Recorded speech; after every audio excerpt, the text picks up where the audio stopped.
আমি অমৃতা, এটা পুজোর দিনের সকালবেলা একটু চা খেয়ে আমি রেডি হয়ে নিয়েছি। তারপর মেকআপটা করবো, বোনেদেরকে রেডি, তারপর ঝটপট ওদেরও রেডি করে আমি নিজেও রেডি হতে শুরু করে দিলাম। আমি ন্যাচারাল কার্লস করবো বলে বেনুনি করে রেখেছিলাম অনেকগুলো, সেগুলোই এখন আস্তে আস্তে খুলছি। তারপর সবাই আলতা পড়ছিল দেখে আমিও একটু আলতা পরে নিয়েছিলাম লাস্টে।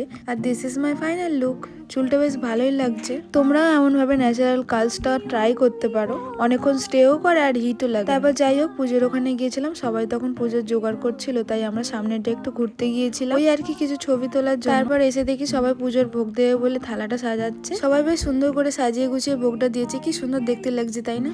তারপর মায়ের মুখ থেকে তো চোখে সরানো যাচ্ছিল না পুজোর সময়। এখন আমরা চারজনে একটু বসে বসে গল্প করছিলাম, আর এই যে ছোটু এখন হাই বলতে শিখে গেছে। আর এখন এই প্রদীপটা জ্বালানো হবে, এই প্রদীপটা জ্বালানো নাকি বলে খুব ভালো, তাই জন্যই আর কি সবাই এক এক করে জ্বালিয়ে নিলাম। আর এখন মায়ের আরতি হচ্ছে। তারপরে কাজের মধ্যে সবাই একটু বসে গল্প করলাম, আর আমি আবার বাড়ি চলে যাবো, তো তারপর ওখান থেকে সবাইকে টাটা বলে বেরিয়ে পড়লাম। যাই হোক, ভিডিওটা ভালো লাগলে লাইক কমেন্ট সাবস্ক্রাইব করে দেবে, আর আমার লুকটা কেমন লাগলো কমেন্টে জানিও। Bye bye.